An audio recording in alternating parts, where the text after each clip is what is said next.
আসসালামু আলাইকুম viewers, I am back among you again. আশা করি আল্লাহর রহমতে সব ভালো আছেন। আউযু বিল্লাহি মিনাশ শাইতানির রাজিম, বিসমিল্লাহির রহমানির রহিম।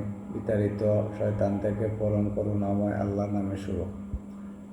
ভিউয়ার্স, আজকের টপিক হইল গিয়ে আমার মৃত্যুর যন্ত্রণা নিয়ে। আমরা যেমন মৃত্যুর যন্ত্রণা কীরকম হয়, কষ্ট হয় না কষ্ট হয় না, যেমন কোরআনের সাথে কন্ট্রাডিক্ট করে না কোরআনের সিমিলারিটি থাকে। যেগুলো কোরআনের সাথে মিল থাকবো এগুলো আমরা মানা উচিত, আর যেগুলো কোরআনের সাথে মিল খায় না এগুলো মানা উচিত নয়। বিশেষ করে আমার কথা, যেগুলো কোরআনের সাথে মিলিব এই হাদিসগুলো মানব, যেগুলো মিল হইতো না এই হাদিসগুলো আমি মানি না, ডিনাই করি। যেমন আপনারা দেখুন, যেন যখন কোনো পাপিষ্ট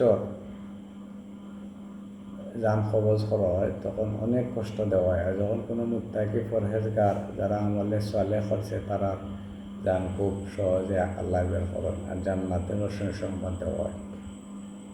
আমি কইতাম চাইলাম যে try to understand a little, একটু চিন্তা ভাবনা করুক আপনারা অ্যাবাউট কোরআন নিয়ে, দেখো অনেক কিছু আপনারা উদ্ঘাটন করতে পারবো। আর আমার ভিডিওটা হয়েছে রিগার্ডিং ট্রু রেগুলেশন, সত্য প্রকাশ করার লাগে। আর কতটুকু সত্য মিথ্যা কইলাম আপনারা কোরআন দিয়া যাচাই বাছাই করবা। আমি যে সঠিক কইরাম তাও আপনারা মনে করেন না, যেন আপনারা যাচাই বাছাই করবা।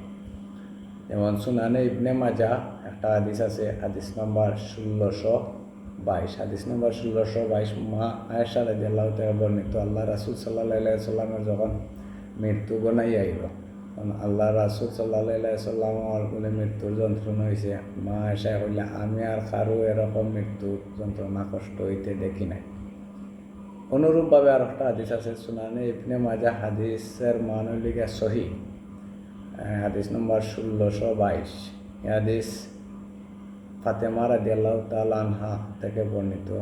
বলে আমার বাবার যখন মৃত্যু গনাইয়া অসরকাত, তখন আল্লাহ রাসূল সাল্লাল্লাহু আলাইহি সাল্লামে কইলা যে আজকে আমার অনেক মৃত্যু যন্ত্রণা কষ্ট, আর কিয়ামত পর্যন্ত এই মৃত্যুর যন্ত্রণা অবধারিত থাকব পৃথিবীর মানুষের লাগে।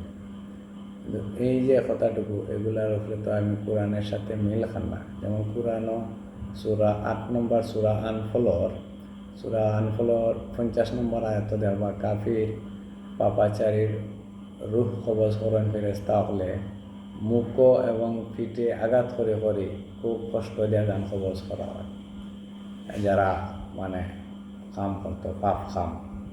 আবার সূরা 69 নম্বর সূরা আর নাজিয়ার 1 নম্বর আয়াত দেখবা, ফেরেশতারা অনেক কষ্ট দিয়ে রূহ কবজ করা হয়।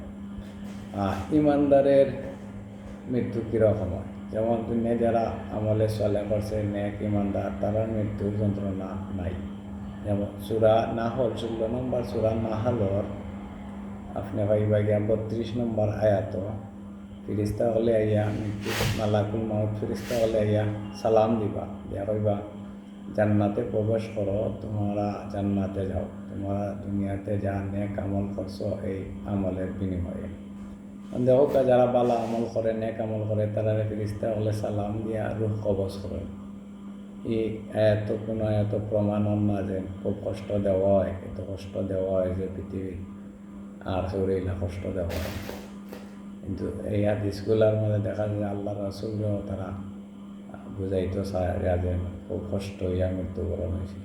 কিন্তু কোরআনও তো এই ধরনের নাই। পৃথিবীর আল্লাহর পরে এই জমিনে নবী রাসূল হইলে গিয়া সবচেয়ে উন্নত চরিত্রের অধিকারী। আল্লাহ রাসূল হলেন দুনিয়ায় যা আকাম কুকাম থেকে আল্লাহ পবিত্র রাখছেন নবী রাসূল হলেন।